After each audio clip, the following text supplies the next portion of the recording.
Praise the lord. ప్రభు నామంలో మీ అందరికీ హృదయపూర్వక వందనాలు. దేవుని బిడ్డలారా, ఈరోజు గుడ్ ఫ్రైడే.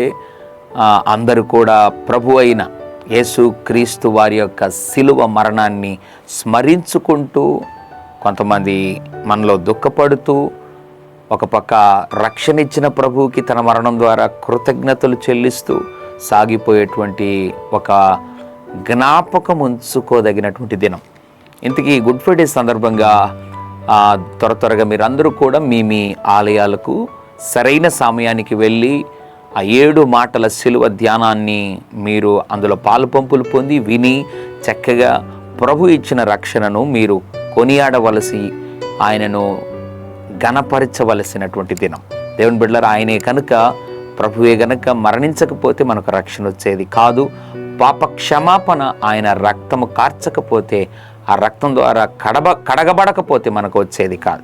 ఇంతకీ గుడ్ ఫ్రైడే సందర్భంగా ప్రభు మనతో మాట్లాడుతున్న ఒక మాటను జ్ఞాపకం చేసుకుందాం. దైవజనుడు అపోస్తలుడైన పౌలు జీవితంలోని ఒక అనుభవం దేవుడు జ్ఞాపకం చేయాలని ఆశపడుతున్నాడు. గలతీ పత్రిక 6వ అధ్యాయం 14వ వచనం. అయితే మన ప్రభు అయిన యేసుక్రీస్తు సిలువయందు తప్ప మరి దేని యందును అతిశయించుట నాకు దూరమవునుగాక, దానివలన నాకు లోకమునకు నేనును సిలువ వేయబడి ఉన్నాం. ఎంత అద్భుతమైనటువంటి మాట.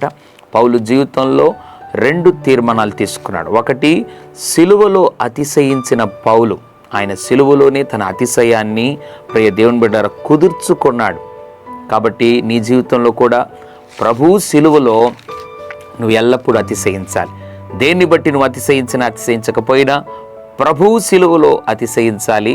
2, పౌలు గారు అన్నాడు, వ్యక్తిగత అనుభవం గురించి రాశాడు.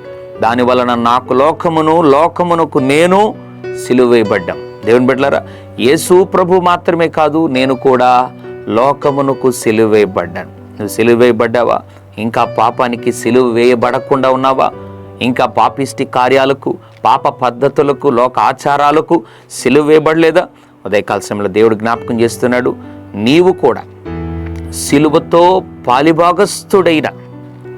పాలిభాగస్థురాలైన అనుభవంలోనికి, మమేకమైన అనుభవంలోకి రాకపోతే ప్రభు యొక్క సిలువ కార్యం సంపూర్ణంగా మన జీవితంలో ఇంకా జరగలేదనేటువంటి అర్థం. మనం ప్రియ దేవుని బిడ్డలను జ్ఞాపకం ఉంచుకోవాలి. ప్రభు జ్ఞాపకం చేస్తున్నాడు 2 విషయాలు. పౌలు జీవితంలో నుండి సిలువలో అతిశయించమంటున్నాడు. 2, సిలువ వేయబడే అనుభవంలోకి రమ్మంటున్నాడు. అట్లా ఈ 2 అనుభవాలు మనం జ్ఞాపకం చేసుకుంటూ ఈ దినం పరీక్షించుకొని ఈ అనుభవాలలో సాగిపోవడానికి ప్రభువుని అడిగి కృపను పొందుదుముగాక. పరిశుద్ధుడ తండ్రి, నీకు వందనాలు.